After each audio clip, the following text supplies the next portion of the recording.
Hey everybody, welcome to my channel. My name is Justin. This past week we saw a few of the large tech giants report their earnings. That was Apple, that was Amazon, that was Google, that was Facebook. And I'm specifically talking about their Q3 2020 earnings report. So in this video, I want to specifically talk about Facebook. It's one of my largest positions in my portfolio, about 12% as you can see here. I'm up almost 40% over the past year, which is pretty good. So there was a lot of negativity that came out of Facebook's earnings report. So I kind of want to talk about, is that justified, not justified? I want to dig more into the overall numbers, what they reported, and then I'll kind of wrap this video up and talk about, am I looking to sell some of my shares? Am I looking to sell all my shares?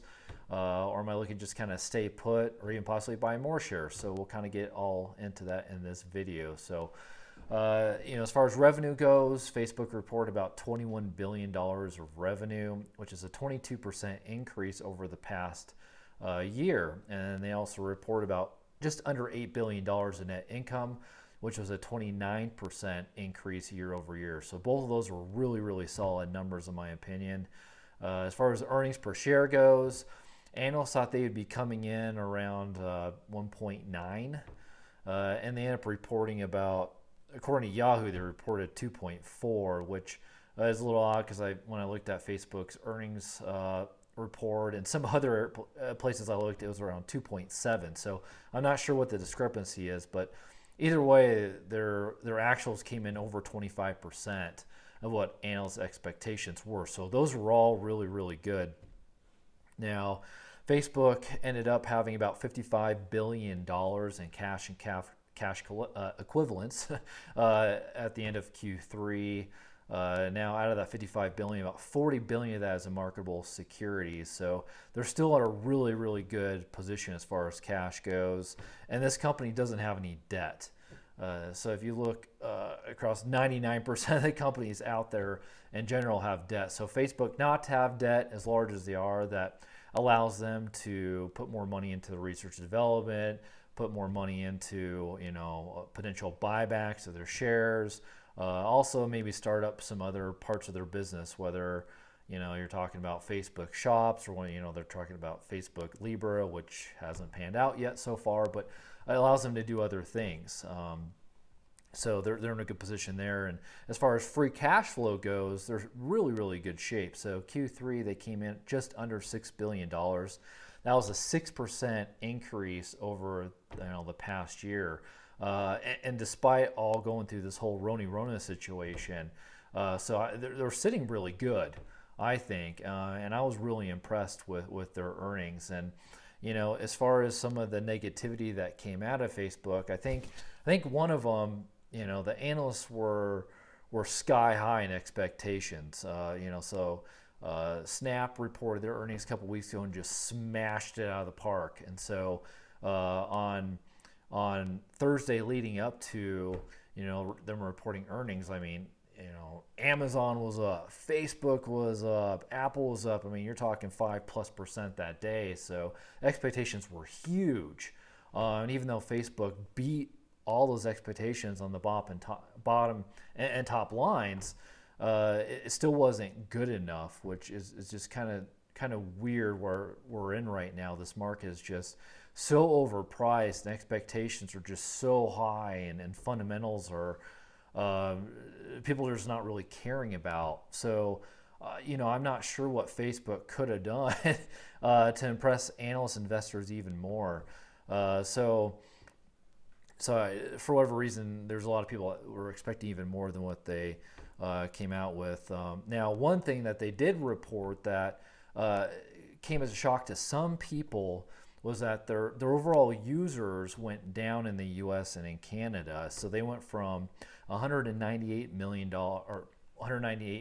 users down to 196 million users for the U.S. and Canada. So this is the first time we've seen actually a drop in the two biggest regions that they have. Interestingly enough, I dug into it, and then the reason why they actually dropped is Facebook was expecting this. They had reported that, hey, during the whole Rona situation, people were staying home. They saw their users really jump up in quarter 2 of this year. So they were expecting to see, a slight decline, once the economy started opening up and people aren't home as much anymore.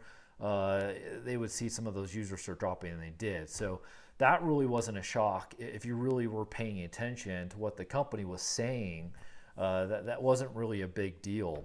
Another thing that investors and people are saying out there, and here's a couple of snapshots I pulled off Seeking Alpha on one of the Facebook articles. People are saying, oh, don't buy Facebook. Oh, Facebook, the ad revenue is going to start going down.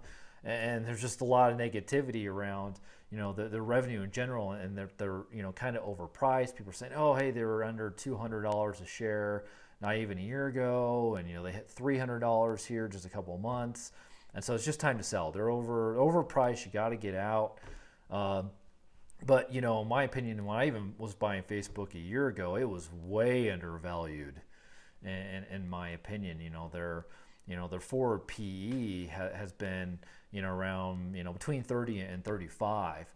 And this is a company that has projected revenue and earnings growth of over 20%. So being in that $30 range for forward PE is just super cheap, especially when it comes to the tech environment in general. And then my third point is why there's a lot of negativity coming out of this report is Facebook management in general is trying to downplay how well they're doing, in my opinion. And so here's a couple other snapshots from some more comments on a different article in Seeking Alpha, which I support these guys' opinions, but they're saying Facebook is downplaying their earnings and their revenue and how well they're doing, because the government is really looking at these big tech companies. They're looking at big companies like Facebook and Apple and Google, and they're having these big dispositions, and these companies are having to defend themselves because the government wants to highly regulate them, and Facebook in particular is monopoly in what they do. Google, same thing, especially with YouTube. So they are influencers within our communities because of their social media platforms.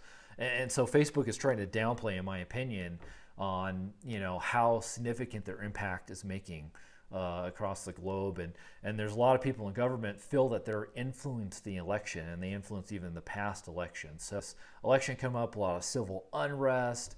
The CFO is coming out and saying, hey, there's a lot of uncertainty, and we just don't know if 2021 is going to be as good as 2020. And so they're completely downplaying how good they have been this year and how good this last quarter was, and what their potential is going into the future.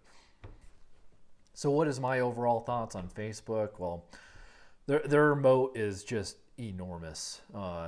There's no one that can compete with them on their social platforms. So, Facebook, for example, I mean, there's nothing out there that does what Facebook does. I mean, the only thing that I can even think of that directly competed with Facebook was MySpace. So, hey, hit that like button if you guys remember MySpace. That was back when I was in high school. But obviously, they were no longer around, and as big as Facebook is, and how much leverage they have behind them, and they can just squash anyone that's coming to market on that. And even their Instagram, platform. I mean, there's nothing that can really touch what they do on their level. I mean, you have Twitter and you got LinkedIn, but they focus on different things. So Instagram and Facebook is really a monopoly in a lot of different ways.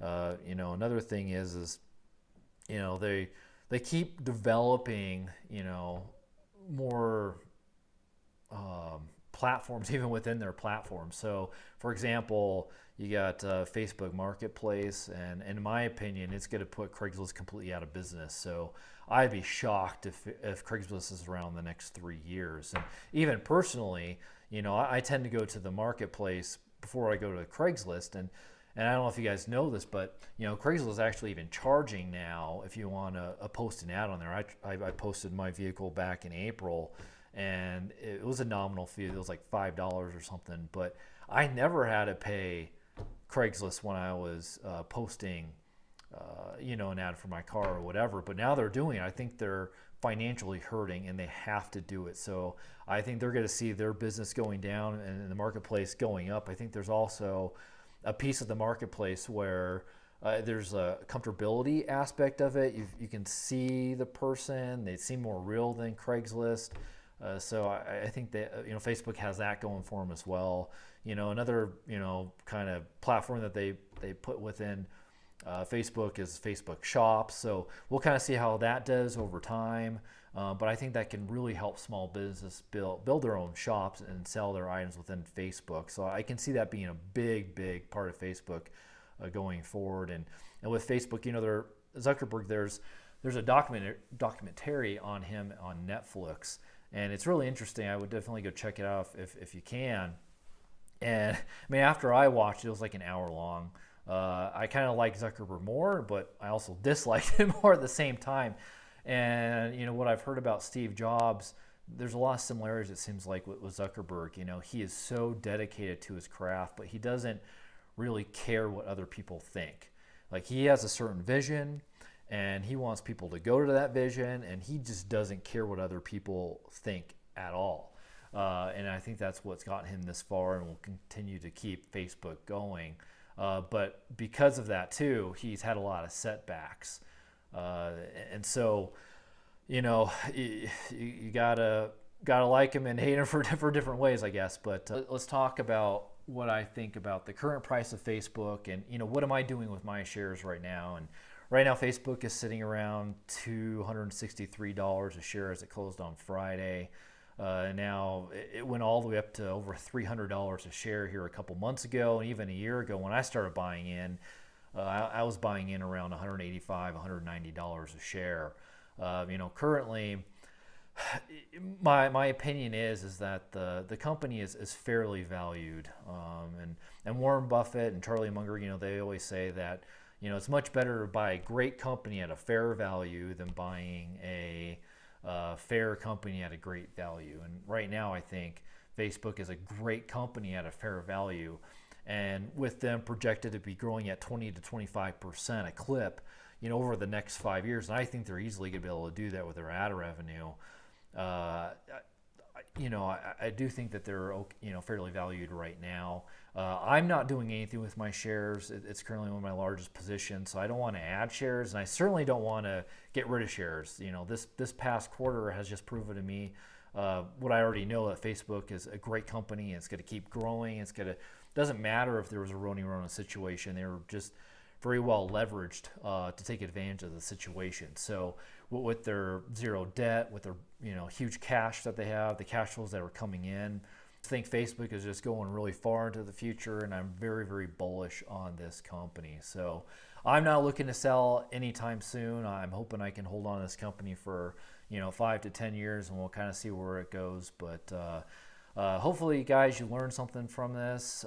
If you guys really enjoyed this video, please like, please subscribe. It really helps the channel out a lot. Lets me know I'm putting out good content. And guys, I really appreciate you watching my videos. Check out some other ones I have on my channel, and I hope you guys have a great day. I'll talk to you later. Bye.